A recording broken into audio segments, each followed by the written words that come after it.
Welcome to Cyber Focus from the McCrary Institute, where we explore the people and ideas shaping and defending our digital world. I'm your host, Frank Cilluffo, and today I have the privilege to sit down with Michael Barnhart, aka Barney. Barney served 18 years as an intelligence officer, started out at the U.S. Army as a human intelligence collector, and then went on to support special operations and others. He is currently at Mandiant and leads all of the North Korean operations and team at Mandiant. So, Barney, pleasure to have you today. Thank you for joining us. No, thanks for having me. So you came out with a major report, and just for our viewers, on APT 45. Before we go deep on APT 45, I think it might help some of our viewers to understand how we designate advanced persistent threats and not get into the whole lexicon name game issue, but anything you want to shed there in terms of what an APT is, and then we can go into your new report. Absolutely. And I think you kind of nailed it on the head right there in regard to a cyber group, because an APT is just another name for a cyber group. But the things that come with an APT designation is really what brings it. It's extra resources, a renewed focus. It's us naming Andariel, common name Andariel, as APT 45. It's not a new threat, and it's not something we're just now tracking. This is an actor that's been around since 2009. What we're doing here is that we wanted to roll out our investigation and all of our findings because of it met certain thresholds that we knew.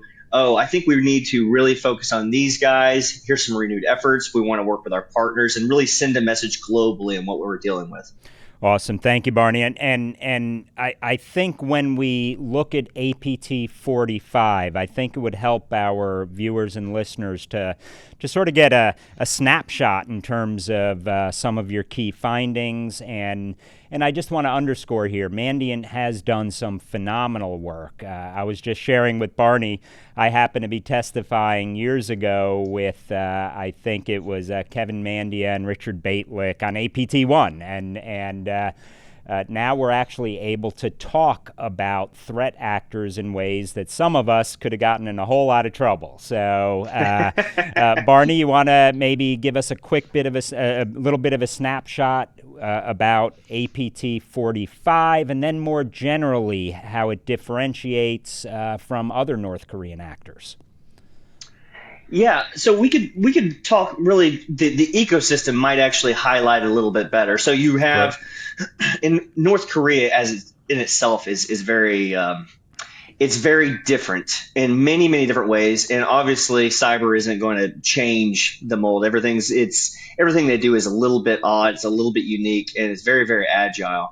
So really we kind of in our team, we don't really see them as a government and regime as much as we see them as a cyber crime, a single mafia family. Mm-hmm. When you start putting it into a very criminal framework, you actually kind of understand them just a little bit better. And in the same ways that, your other adversaries or allies, it's top-down funding.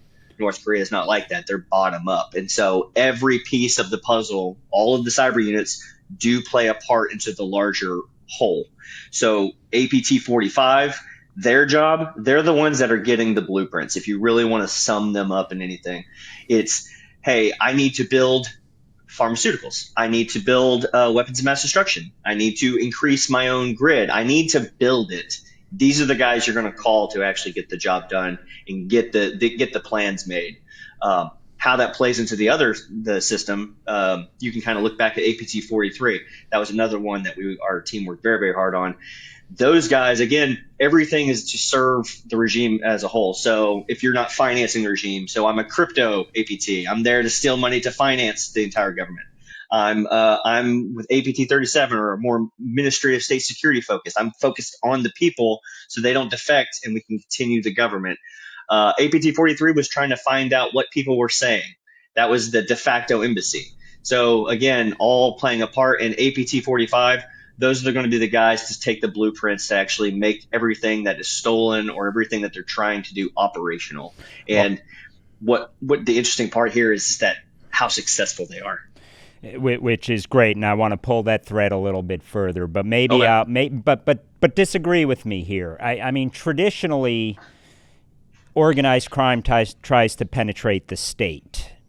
In North Korea's case, it's the state penetrating organized crime. Is that fair? In essence, they've been cut out of the international economy. And the reality is they used to be deeply engaged in counterfeiting currency, the so-called super Yes. bills and what have you. And this is today's equivalent of that. Is that fair?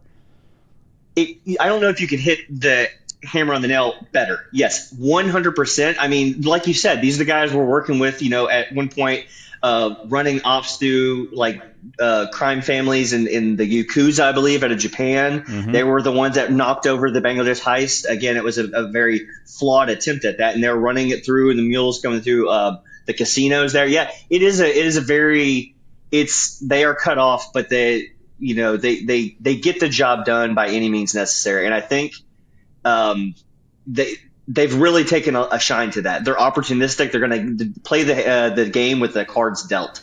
And I want to get to some of that as well. But before doing that, I mean, not all hacks are the same. Not all hackers are the same. Intentions vary. Capabilities vary. The tactics, techniques, and procedures they deploy and tools and targets vary.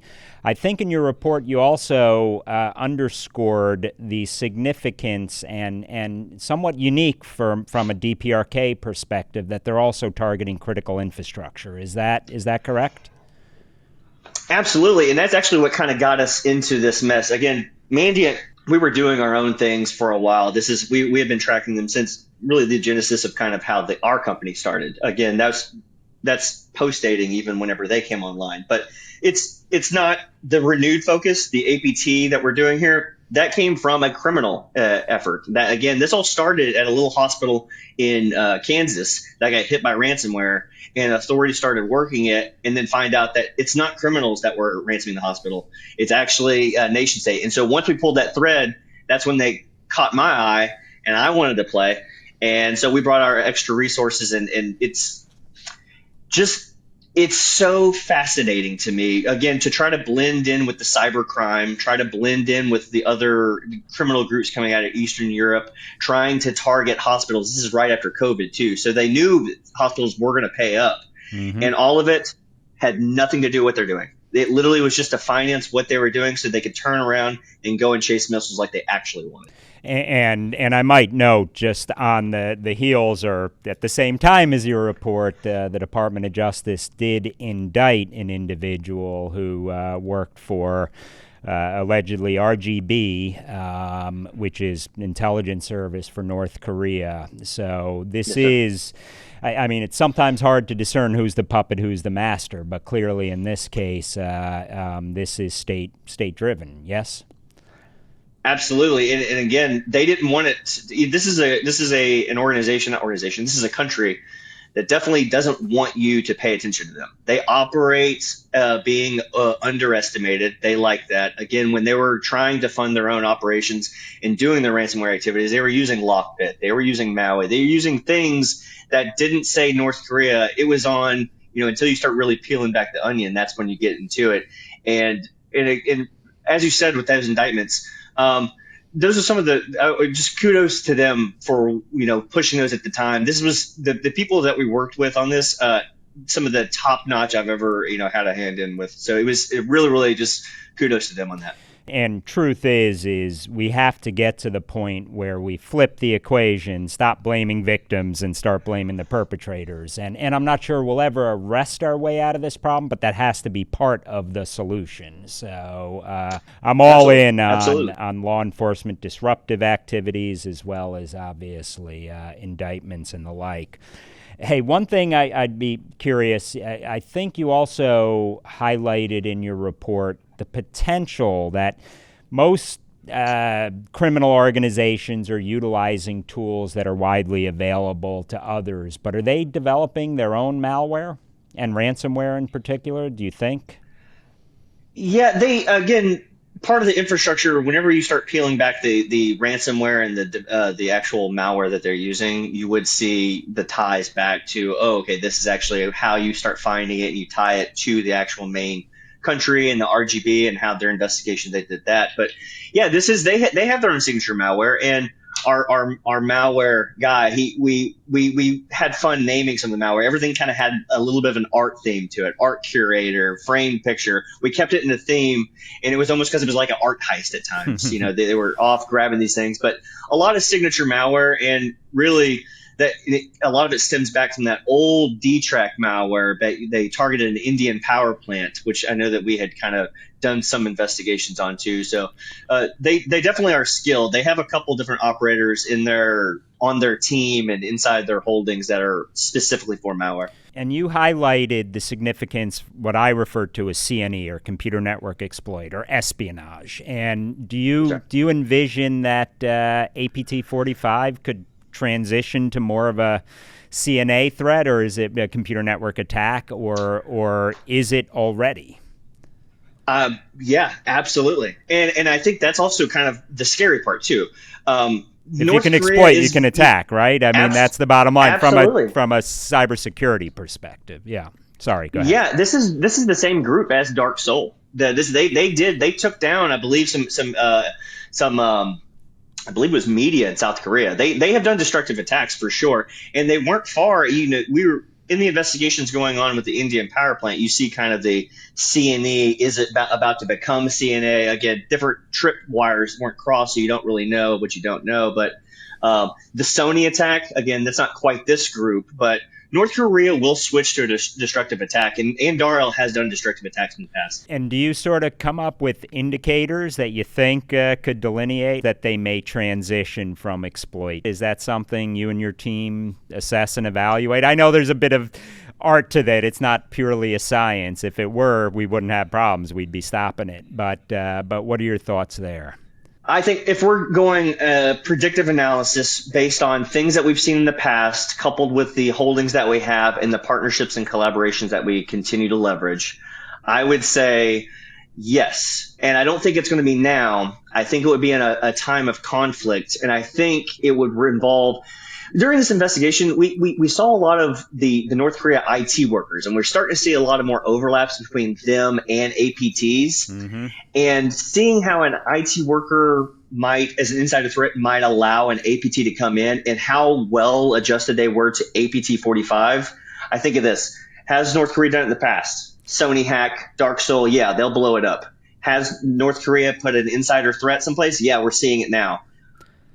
Will they push the button? I think in a moment of conflict, we might try to see insider threats doing destructive attacks on the inside, APT45 included. So this is absolutely, I think the writing's on the wall, and I think people are definitely waking up to it. That's a great point. And the reality is it assumes that the perpetrator, if they can exploit, it depends in large part upon time and their intentions at that moment, right? And I think you also underscored in the report on APT45 that they did target Indian nuclear facilities, which clearly enables their nuclear aspirations, correct?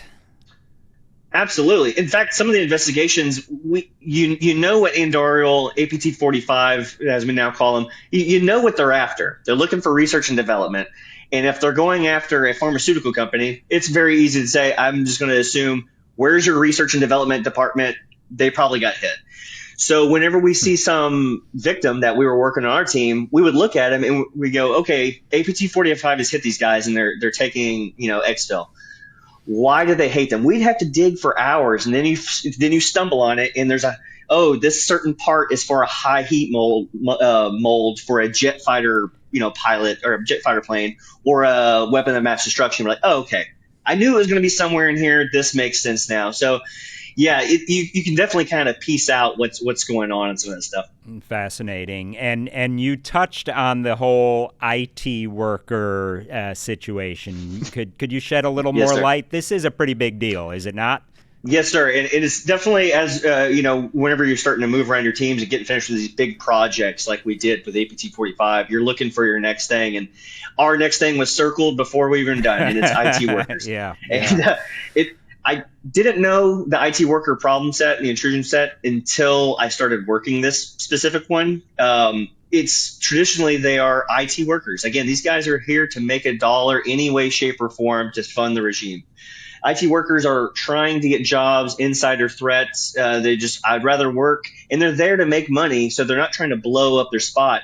But an IT worker that gets a job at a strategic intelligence requirement location, such as a nuclear facility, a bank, if they're trying to make money, something big, that's whenever you might see an APT come and tap them on the shoulder saying, hey, step to the side. I want to have a hand in this. And as we look at APT 45, we'd see more IT workers and more IT workers. And now we're seeing them across everybody. But APT 45 seemed to have some of the more hands-on approaches that the IT workers did. So that's definitely one we're going to take seriously too. And when you think about it, it does redefine the insider threat models we're all struggling with, right? I mean, it requires a whole re-examination because your outsider is actually an insider. So it throws the model on its head. Not even to mention too, and dude, it's the crazy part is that it every day I feel like it gets more and more complicated. Now we're looking at facilitators. So the person on the screen isn't going to be sometimes a North Korean looking person. It's going to be someone who looks just like me or you, and they're there just to secure the job. And then once they get the job, keep the laptop camera off, and then they'll continue working or steal code or blow something up. It is very, very redefining. I think that's a good way to put it. We're going to have to definitely reevaluate everything too. And that is a big deal, just because a lot of our assumptions and risk models are based on what potentially will have to be, at the very least, updated. And absolutely. And if North Korea can do it, others can too, I would assume. So trendsetters, not in the good way. Yeah, exactly. So one of the things that I struggle with a little bit, and maybe I think our viewers would be interested, and you look at a map at night, you see Korea, and you see South Korea very lit up, you see North Korea pretty dark, not a whole lot of activity there. How is it they are a cyber power, and are they benefiting from safe havens elsewhere, witting or unwitting? Can you help me unpack that a little bit? Unpack is a good word there. Yeah, it is a definitely a nut roll. It is accurate though, and that's it's definitely they're also unsuspecting too, and that goes into the whole overestimating or underestimating them really. The actual operators, those guys are vetted at a very young age, made sure that they're going to be loyal to the regime. They usually never get to leave, cross the borders into neighboring countries at all. This is they stay in, and there's reporting on them called cyber slaves. Like, they're so good that it's almost, to their own detriment how good they are. But they're very, very, and they're squared away at such a young age. They're not just going after a computer scientist, sciences. They're going after problem-solving skills. They want to make sure that no matter what situation you're thrown into, you can absolutely adapt to your environment and get the job done. So there's not many people that have access to a computer, but like an operator or one of the guys that do have access, they're extremely skilled. And I hate giving the adversary any type of credit, but whenever you think of North Korea operators, agile and adaptable and fast, and that's something with them for sure.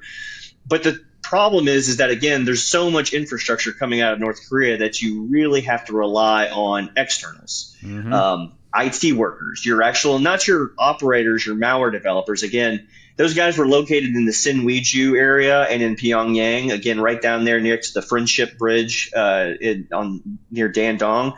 There's some operations happening there based on what we saw in the indictments. We know some of their headquarters are out in Pyongyang, but your every person that has to, hey, I've got the order, but you need to go execute it.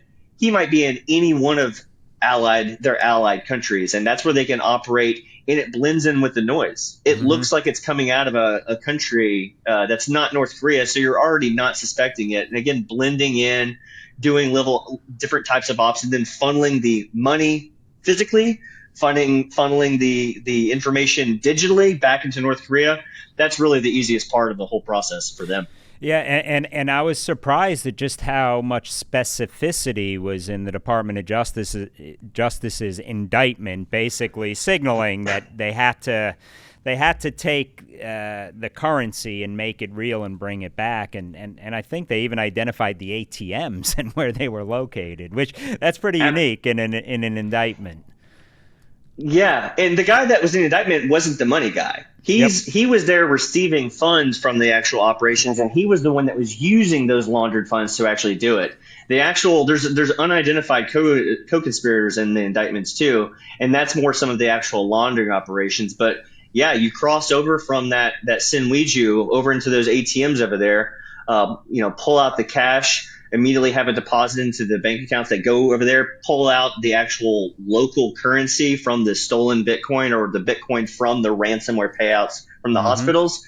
And from that, once you get your OTC trader, that's the kind of the middleman that actually gets the money to it. Once he has the money, then the trail goes cold. It could be either in bunches traveling over the bridge into North Korea. It could be purchasing, infrastructure for actual operations targeting, like we saw in, nuclear facilities, things of that matter. So it's very interesting, and it's crypto for them is definitely their strong suit for sure.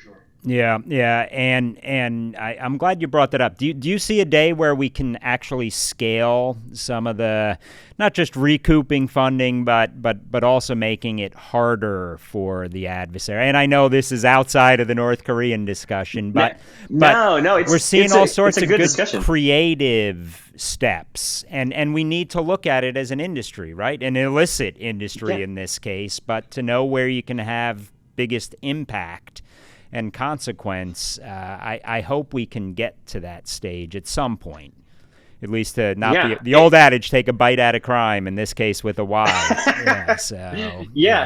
I in the way they have it too is just, anything technology, criminal elements are always going to respond to advances in technology before anyone has a chance to defend them. And a lot of times with software or anything, you're building it to work and then thinking at security as an afterthought. If this was, if I say this a lot, but if like Furbies were big right now, they'd be selling those to make ends meet. But right now in crypto, no one seems to, again, they were the very first on the scene. They were learning it as it came out. They were there part of the development process. So you and me and people, the common person that doesn't know about crypto, we are years and years and years behind them. So they're masters in that space. And that's something we have to really kind of keep an eye on. And stuff like this is super important. Getting the word out. Awareness is key for sure. Yeah, and I was going to pick up on that point as well. I mean, I know that NSA, Justice, CISA, counterparts from South Korea and the UK, I think, the National Cybersecurity Center there, put out an alert with indicators of compromise, and I think they are very transparent in terms of what we're looking at. What else would you be recommending to companies or governments, whether big or small, at the state and local? I consider state, local, tribal, territorial to be a soft spot in the United States, but what would you recommend to them now? Well, regarding this particular threat actor, and really just actors. This particular actor, and then wax on if you'd like, because I don't think you can completely divorce the two. So please. Yeah, and I do think they go hand in hand too, and it's that, a lot what these guys were doing specifically, they're operating at speed, and the speed is really what caught everyone off guard, because you can be a very, very secure environment, you can be doing all the right things. But these guys were just paying attention to open source and listening to criminal forums, and they wanted to see what the latest thing was. So they would wake up in the morning, they would see that a vulnerability was out targeting a specific thing, and then they would sit around and they would scan the internet looking, does anyone that I care about, is this affecting them? And then they would wait for an exploit. Again, these guys are just waiting for someone else to do the work for them, and then they're going to hurry up and hit an organization, an important one, before the organization has patched that vulnerability. So you could be doing the right thing next, patch Tuesday. I'm going to patch on patch Tuesday. I'm going to do all the things. I'm going to do all the right things. These guys are just staying up late at night and hurrying up attacking you before you've built up your defenses.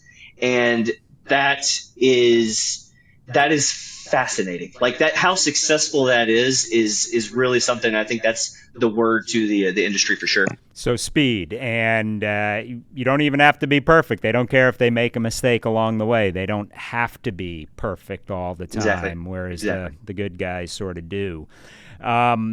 Hey, Barney, since the end of I've liked to say since the end of the Cold War, threat forecasting has made astrology look respectable. But I think it's obvious that the threat environment is here. What do you think looking ahead in terms of DPRK's capabilities, intentions? I think we discussed the transition from CNE to CNA. If the time and place makes it worthwhile. Anything else we ought to be thinking there? I think if again predictive analysis based on the world and everything, like you're saying, I'd say because you can't we're look at going to cyber need. in isolation of broader Yeah. geopolitics, right? I think you have to be a North Korea specialist and a cyber specialist simultaneously and work with teams that include both, right? Absolutely. And I think crypto and the insider threats with APT qualifications are the two things we're going to have to circle on our calendar. We're going to circle on our to-do list. I'm not a big crypto guy, but my friends are, so I lean on them and on that stuff. But collaboration is the only way we're going to be able to take them, be able to handle the speed that they're doing. But I'd say as North Korea leans into AI and automation, really just the crypto and insider threats that have destructive capabilities, I think that's where we need to really look at it, because the weapons testing is already that's already done. Like that, we're seeing it. It's happening. In APT 45 clearly had a hand in that too. Like their weapons tests are effective because of this secret stolen by this group. So Which we is need a to keep very looking big at deal. crypto. I want people to let Yeah. that sink in. So computer network exploit or espionage through cyber means has helped enable. That's the truth of it, and led to some successes in their tests, right? Absolutely. These missiles were blowing up in the launch pad years ago, and now they're doing so well that they're selling them to other countries. So yeah, they've advanced for sure. So if anyone asks why cyber matters, that's a pretty darn strong reason right there. And 100%. I think it's not just Pyongyang, but Tehran and others have intentions where clearly cyber will be an enabler to some of that as well.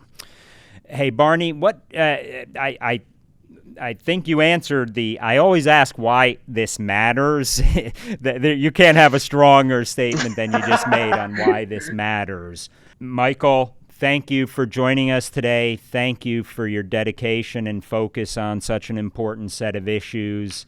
Thank you for your service over the years and your continued service through different means today, and really appreciate it. And whatever we can do to help you fight the good fight, we're here. So onward and upward, and hopefully we can host you in D.C. soon. So thank you. No, thank you, Trey. I appreciate you so much. Thanks. Thank you for joining us for this episode of Cyber Focus. If you liked what you heard, please consider subscribing. Your ratings and reviews help us reach more listeners.